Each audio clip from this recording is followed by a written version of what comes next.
Good morning. Naka Begetai. That's my grandmother's name that she gave me, and it means white spirit woman. And she did indeed have a very pure spirit, and I hope for as long as I live, that I will always strive to live up to that name. When she was a little girl, she was out playing, and one of the old men saw her, and she had this white halo all around her, and that's how she got her name. And then she passed it on to me. I'm Kiowa. I'm half Kiowa. My mother was Kiowa, and my Kiowa grandparents raised me. My father was Muskogee Creek, and my parents were divorced, and so I was raised as Kiowa.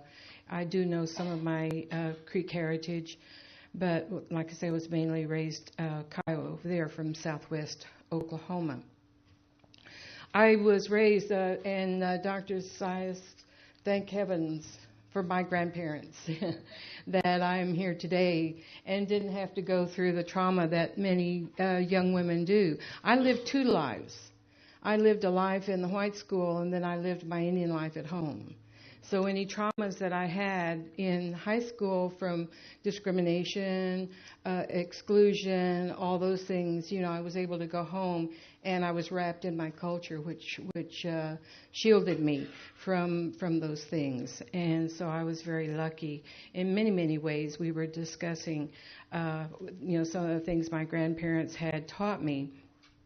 And I think also that, and I don't know how much it goes with the Latina females, but the in our people, culture is very important.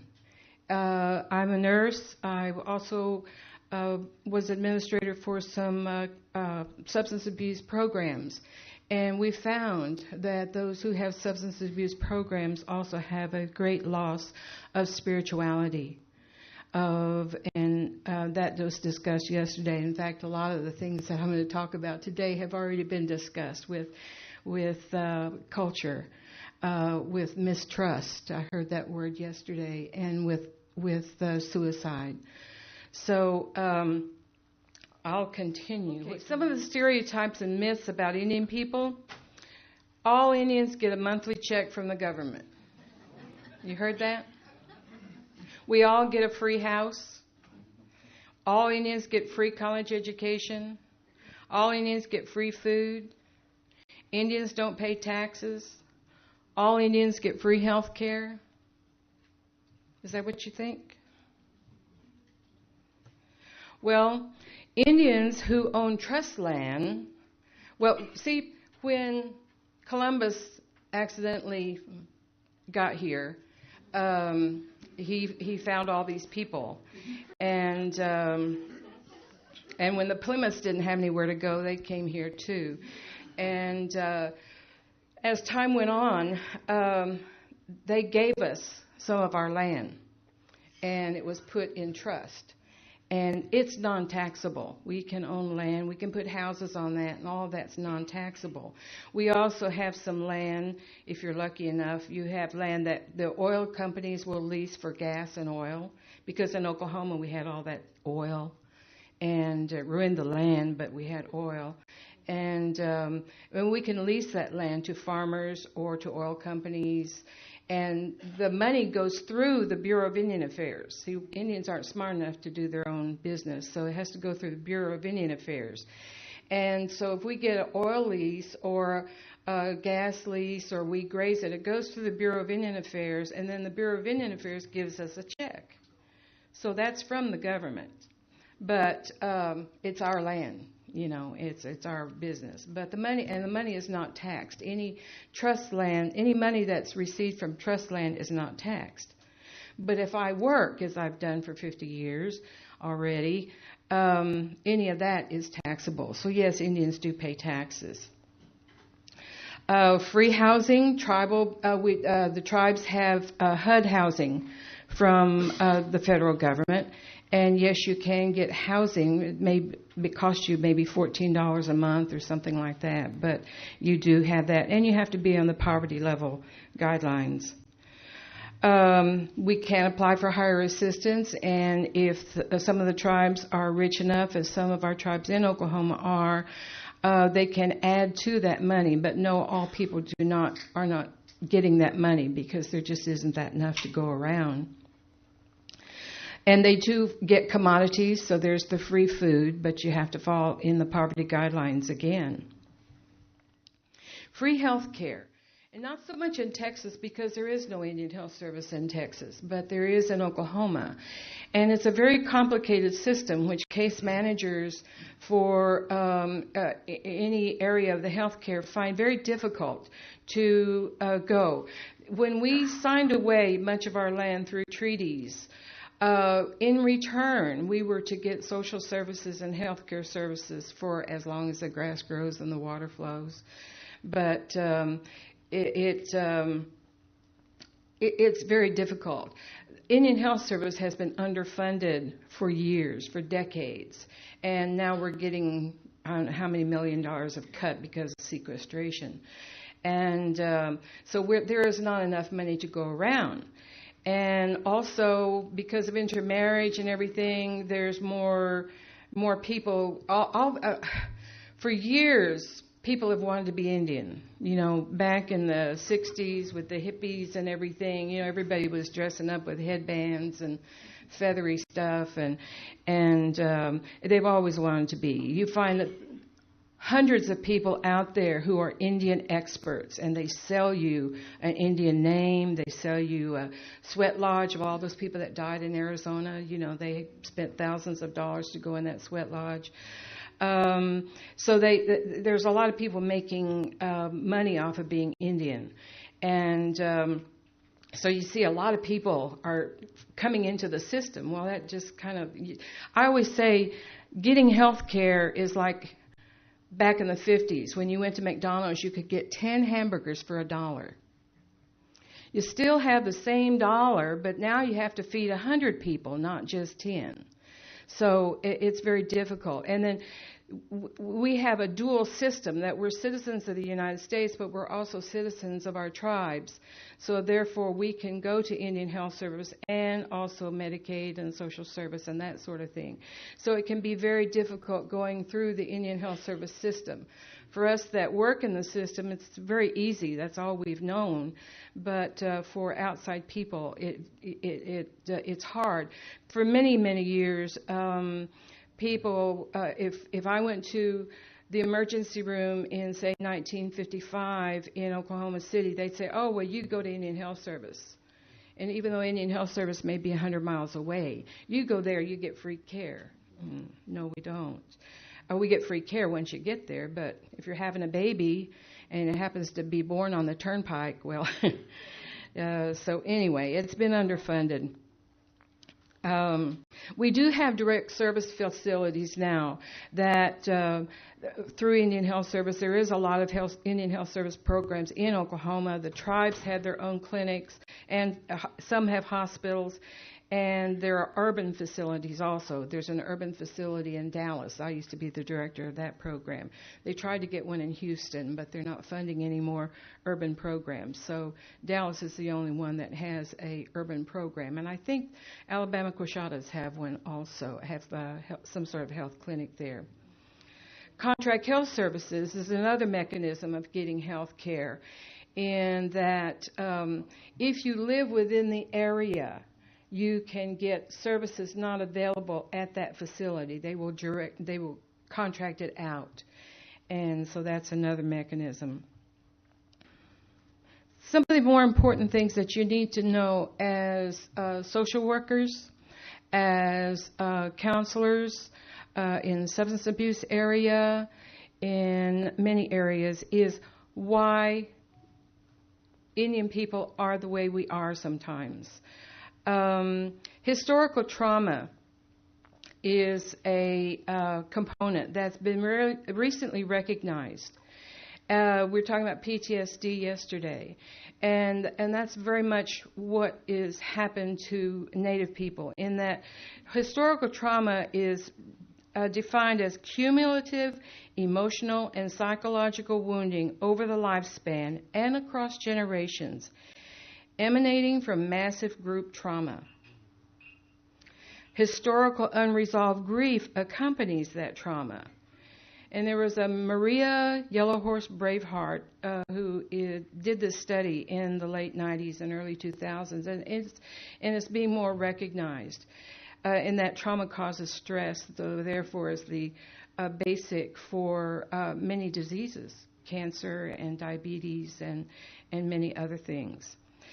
But mainly on that, it is said that past events shape current reality. I was raised by my grandmother to be a codependent. My grandmother told me, don't trust, don't talk, don't feel. Don't trust the white man. You know, he'll do you in. Don't talk to them to let them know how you're feeling or what you're about, because they'll use it against you. And don't feel. Don't let it bother you. Just, go past it. So that's the way I was taught. And then you wonder why we have a lot of substance abuse in Native American people and suicide. But I just thought everybody did that. I thought that was the way it was. And I still do to this day. I'm very talkative, I'm very friendly, but I will step back and watch you first. And because you just never know.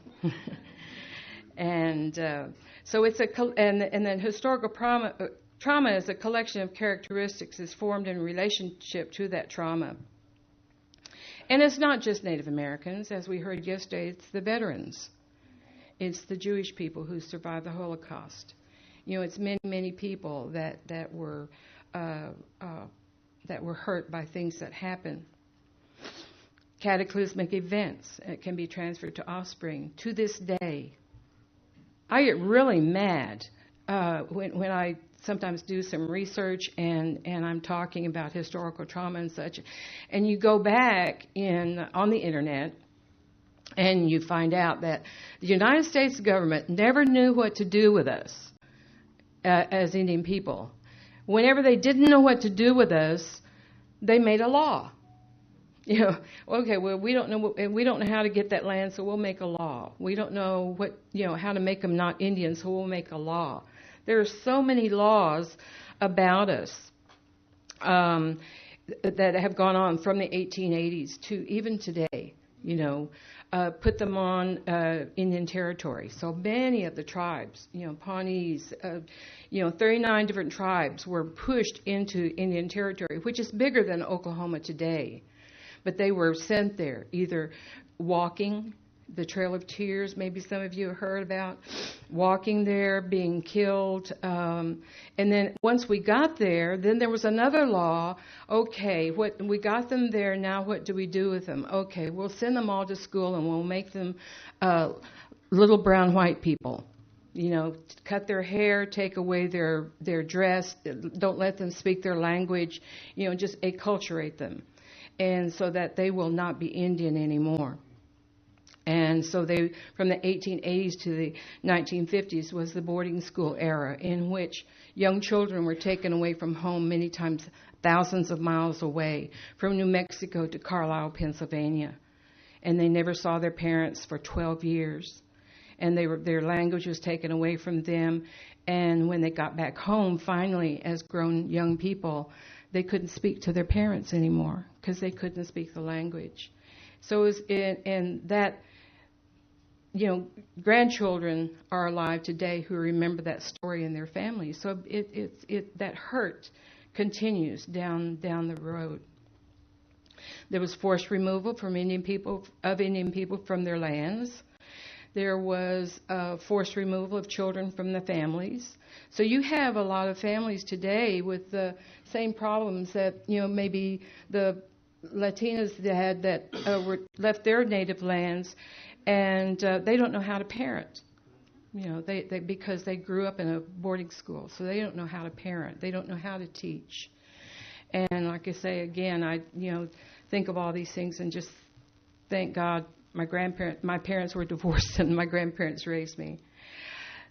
Historical trauma has a distortion of self-identity, your self-concept. What do you think of yourself? How do you feel? Like I said, I was lucky in that I was raised traditionally by my grandparents, and so I had that idea of self-concept. I was proud to be Indian, and nobody could take that away from me. The values that we had, and the traditional ways of bonding with a group. That was all taken away when you took those young people away and sent them thousands of miles away to school. You didn't have the values of your family to welcome everybody into your home. When you welcome somebody into your home, you give them a gift. Because you have been honored by them coming to you.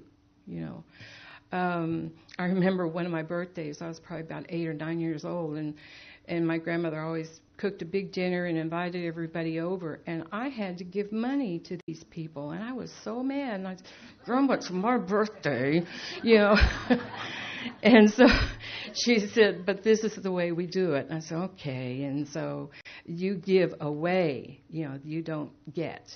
And that's one of our values, the values of including the community, as you're doing now. We all, as the Sioux people say, we are all related.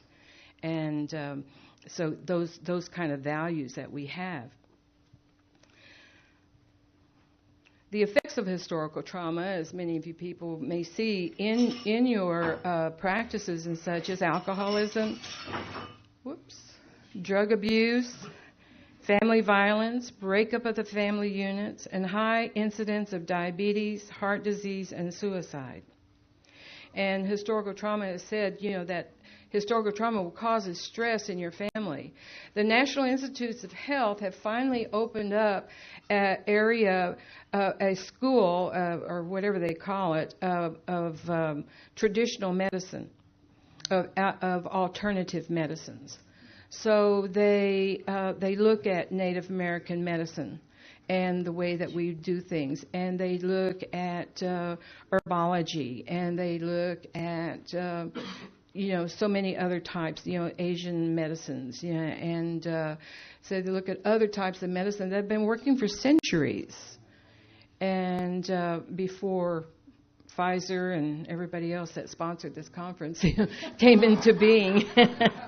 But, it's always been there, and so the diabetes and heart disease is caused by stress, and stress upon you for so many reasons. I'm a diabetic, and I know when I get stressed, my blood sugar shoots right up there. Blood pressure does the same thing. So pathways to healing are self-concept. In developing that self-concept, developing that sense of being proud that you're Indian, or that you're Latina, or that you're Asian, or that you're, whatever it is, where your family's from. Yeah, I'm from the country, or yeah, I'm, whatever it is. You have that self-concept of this is the way we do things. This is the way my family has done it, and you pass that on. And the values, reinstilling those values of having respect and honor for everything that the Creator made. We see so much of that going away now with the pipeline, destroying land and water, and so you have to have value. Without that, all the money in the world is not going to save us. You have to have those values of respecting everything. And traditional ways of bonding with a group.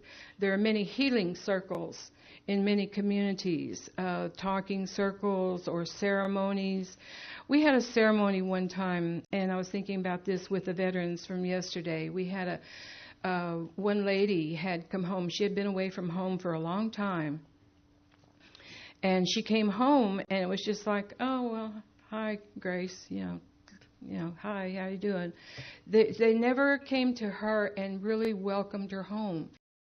And she almost left, and yet her older parents were home, so she had to be there. But it hurt her heart that she was never properly welcomed.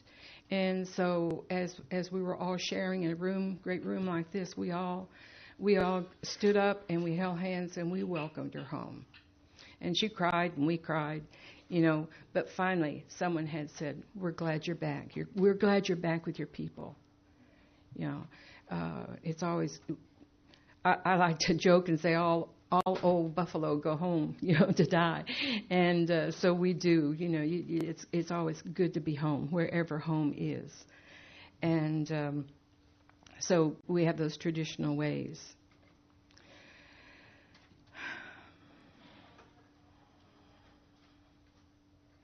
Like I say, tribal communities are learning to heal by grieving for their forefathers and acknowledging the pain they suffered. There are many walks. Wounded Knee, I'm sure many of you have heard of Wounded Knee. There is an annual walk of Wounded Knee where the warriors will do that. Creek Nation has a walk that they go from the traditional grounds in Alabama and Georgia to Oklahoma. And honor all the people that died along the way by remembering them, that despite all the trauma that they had, that they remember. And so there are many ways that tribal communities are learning to heal from the trauma that we had. Cross-cultural communication, there are qualities that contribute to understanding, and I'm sure I'm preaching to the crowd on many of this, but one of the things we have is a sense of humor, and we laugh at everything. They always say Indians are stoic. We're not stoic, You go to a camp and you will hear laughter everywhere, and teasing. We tease each other, and that's how we have survived. So being able to communicate with those, and flexibility and adaptability. Flexibility is the ability to respond or tolerate the ambiguity of new situations, keep options open, and minimize judgmental behavior or attitudes. And probably minimizing judgmental behavior or attitudes is the most important thing. That just because something happens in your culture doesn't mean it happens in mine. And I'm judging you and the way you act and the way you respond because of the values that I've learned in my culture. And so right away, doors close. Right away, you've lost your client. Right away, you've lost your parent, your patient. Right away, being compliant with treatment is gone because you have judged people. What does an Indian look like? That's me. Many moons ago. This is a Hoopa from California. And she's Sioux, she's Navajo, she's Hopi, she's another Hoopa, and she's Apache. We're not all those tribes. Actually, Josie should have been in that because she's Hopi and Winnebago. She's Pawnee. She was Ponca, and she was a New York Indian. I can't remember. She was, I can't remember, it's been so long, and I'm Kiowa Creek. But we were in this show, and all these clothes were from the Museum of the American Indian, which is now the National American Indian Museum in D.C. In D.C. More Indians, what do they look like? Do they all look like Cordelia? Do they all wear feathers? Do they all, what do they look like? This is a fancy dancer, and this is a straight dancer. More Indians. She's a New York City detective. She's a computer operator. That's my grandmother and her sister. That's Crater Lake in the background. So cultural awareness is understanding the differences in other ethnic populations, their religion, their communication, their values, their food, and their language. And you just need to understand that all Indians do not look alike, and we don't all dress alike. I got a funny story. I hope you find it's funny. But it was funny to me. My best friend in New York, when we lived down the hall from each other, and we used to babysit for each other, but she was a Mexican girl from Dallas. So when I moved to Dallas, or when I moved back home to Oklahoma City, my son played hockey, and we came down to Dallas to play, and so I saw her, and my car broke down, and I had to stay over the weekend. So, that was going to be great because we got to spend the weekend with Mary. And so I stayed with her and her mother, and, Mexicans eat Mexican food 3 times a day. I didn't know that. I thought maybe they had bacon and eggs or something once in a while, but I was there Friday and Saturday and Sunday, and Mary cooked. It was good, we ate it and everything. But Monday when she went to work, Chris and I made a mad escape to 7-Eleven down the street, and we got us some bologna and white bread and mayonnaise. Yeah, it sure tasted good. But they said you have 10 minutes. Oh, okay. But food, food is part of us. Language is part of us. Language is us. Without our language, we're gone. Spiritual beliefs, religion, that's incorporated into our daily living. It's not just Wednesday night or Sunday at church. Tobacco, I was talking to somebody about tobacco. Tobacco is used to show respect and honor, and it's protection on a daily basis. As a gift of earth, nothing is to be abused. And in health, religion is not separated, because bad things can happen to us because it can be viewed as a punishment. And good things are reviewed as a reward. So if something happens, you think, what did I do? Who did I hurt? And you have to worry about what you say and what you do, because it can come back on you. And if it doesn't come back on you, it'll come back on somebody you love. And you don't want that to happen either. So we value traditional medicines and cures. Much of what's in the formulary of all the hospitals is medicine that we had already. It was already here. Illness results from being out of balance with nature. We have the circle of the mind, body, spirit, and emotion. And if there's something wrong in there, we will get sick. Just like a bicycle wheel. If one spoke is gone, the wheel is broken, and you kind of bounce along like that.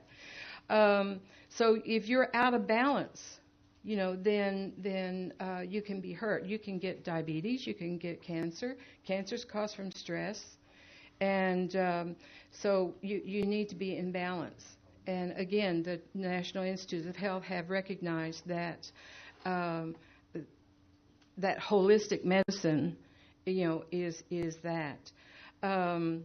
Our medicine doctors are not voodoo doctors. I bet you in Mexico that they have doctors, Indian doctors, medicine men, whatever, and they use everything. A medicine man is like a psychologist and a physician and a herbologist and everything all into one.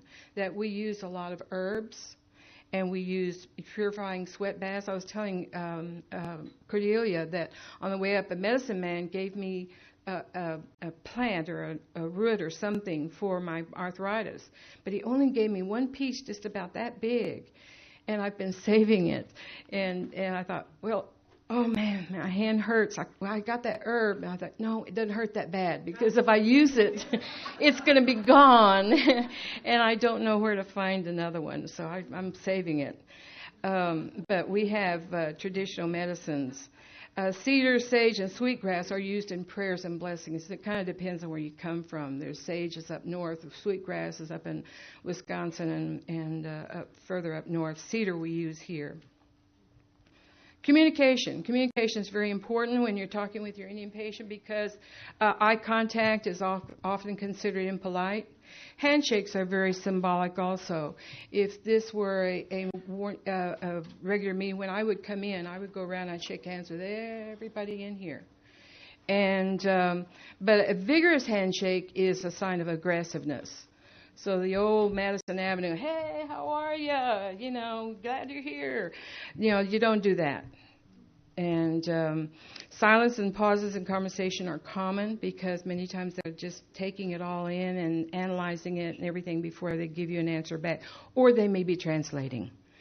limited touching or personal contact, although we're very huggy people. You go around and you don't shake hands with anybody in your family. You hug everybody. And you often rely on oral, not written language. So barriers to communication can be misunderstandings of those, lack of accurate knowledge, fear of unknown factors, unconscious assumptions, and stereotyping. Ethnocentric reactions, again, like I say, if you judge each other by your own values and your own culture, then it may not be natural or acceptable to others. So you close doors there. Values are those beliefs and practices passed from one generation to another through practice in the home or society, offering of food or water to a visitor, offering a gift to a visitor for the first time, honoring elders and respecting children, honoring the women who are givers and nurturers of life. We have a lot of domestic violence in our culture now because of the alcohol and drug abuse. But that is, there are many values, there are many reasons for that. But abuse of women is not traditional, I'm sure, in all our cultures that are represented here today. That is not a cultural thing, because women, we give life, we nurture life, and we're the backbone. Foods, it just depends on where you're from. Buffalo, fish, wild rice, salmon, seaweed, blubber. I had blubber once when I went to Anchorage.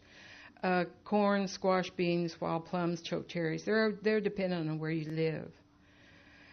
Mother Earth also provided not only nourishment for our body, but for medicines.